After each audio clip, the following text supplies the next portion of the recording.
മിശിഹായിൽ പ്രിയമുള്ള സഹോദരീ സഹോദരന്മാരെ, പ്രിയമക്കളെ, ഈ ദിവസം വിശുദ്ധ മത്തായി അറിയിച്ച നമ്മുടെ കർത്താവ് ഈശോമിശിഹായുടെ പരിശുദ്ധ സുവിശേഷം 15-ാം അധ്യായം 28-ാമത്തെ വാക്യം നമുക്ക് ധ്യാനിക്കാം. Saint Matthew's gospel chapter 15 verse 28.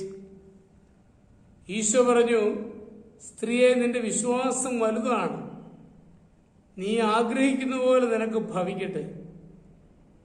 ആ സമയം മുതൽ അവളുടെ പുത്രി സൗഖ്യമുള്ളവളായി. പ്രിയമുള്ള സഹോദരങ്ങളെ, വളരെയേറെ ക്ഷീണിതനായ ഒരു വൈദികൻ രാവിലെ മുതൽ വൈകുന്നേരം വരെ അലഞ്ഞു തിരിഞ്ഞ് ജോലികളൊക്കെ ചെയ്തു. വൈകിട്ട് നന്നായിട്ട് വിശ്രമിക്കണം എന്ന് വിചാരിച്ച് ഉറങ്ങുവാൻ തുടങ്ങി. അപ്പോഴാണ് എന്തോ ഒരു ബഹളം പള്ളിമുറ്റത്ത് കേൾക്കുന്നു. എന്തായിരിക്കും എന്ന് വിചാരിച്ച് പെട്ടെന്ന് എഴുന്നേറ്റ് പള്ളിമുറ്റത്തേക്ക് ചെന്നപ്പോൾ ഒരു കാട്ടുപൂച്ചയെ കാണുകയാണ്. അത് വലിയ ശല്യം ചെയ്യുമെന്ന് മനസ്സിലാക്കിയ അച്ഛൻ അതിനെ ദൂരെ അകറ്റി ദൈവത്തോട് പ്രാർത്ഥിച്ചു, ഇനി ശല്യമൊന്നും ഉണ്ടാകരുതേ, എനിക്ക് നാളെ രാവിലെ വിശുദ്ധ കുർബാന അർപ്പിക്കേണ്ടതാണ്, ഞാനൊന്ന് കിടന്നുറങ്ങട്ടെ, വിശ്രമിക്കട്ടെ എന്ന് പറഞ്ഞ് കിടക്കുവാനൊരുങ്ങിയിട്ട് വീണ്ടും വ്യത്യസ്ത ശബ്ദങ്ങൾ അലട്ടുവാൻ തുടങ്ങി.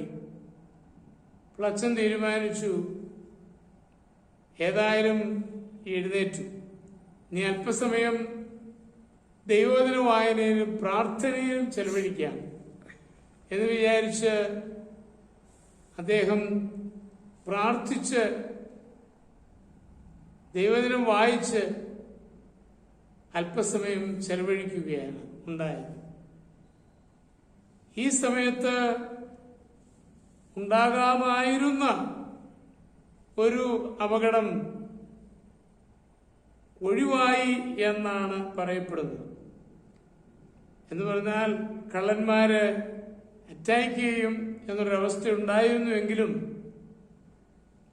ഇവിടെ ലൈറ്റ് കണ്ടതുകൊണ്ട് അവരവിടെ നിന്ന് മാറിപ്പോയി എന്നും പിറ്റേ ദിവസം വച്ച് മനസ്സിലാക്കുകയാണ്. നമ്മൾ വായിച്ചു കേട്ട വചനഭാഗം കാനാൻകാരിയുടെ വിശ്വാസത്തെ പറ്റിയാണ്.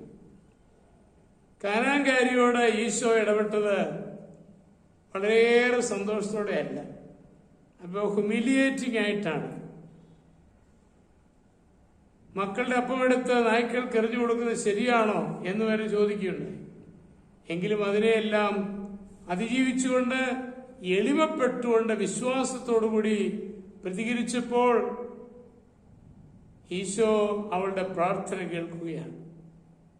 അതുപോലെ നമ്മൾ ദൈവത്തിന്റെ തിരുമുമ്പാകെ മുട്ടി വിളിക്കുമ്പോൾ ദൈവത്തോട് തീക്ഷ്ണതയോടെ പ്രാർത്ഥിക്കുകയും ആഴമായ വിശ്വാസത്തിൽ നമ്മളെ ഉറപ്പിക്കുകയും ചെയ്യുമ്പോൾ അത് നമുക്കേറെ അനുഗ്രഹപ്രദമായിട്ട് മാറും എന്നുള്ളതിന് സംശയമില്ല. പലപ്പോഴും നമ്മളുടെ പ്രാർത്ഥനകൾക്ക് ഇത്രയും ആഴം മതിയോ, ഇത്രയും തീക്ഷ്ണത മതിയോ എന്ന് നമ്മൾ ചിന്തിക്കേണ്ടതുണ്ട്. മുട്ടിപ്പായിട്ട് പ്രാർത്ഥിക്കുമ്പോൾ ദൈവം ഒരിക്കലും നമ്മളുടെ പ്രാർത്ഥനകൾ കേൾക്കാതിരിക്കുകയില്ല. ഈ ആഴമായ വിശ്വാസം ഉൾക്കൊള്ളുവാൻ ഇന്നത്തെ വചനം നമ്മെ സഹായിക്കട്ടെ.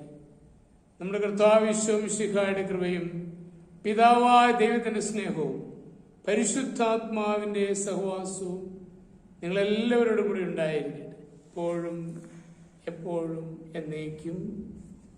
ആമേൻ.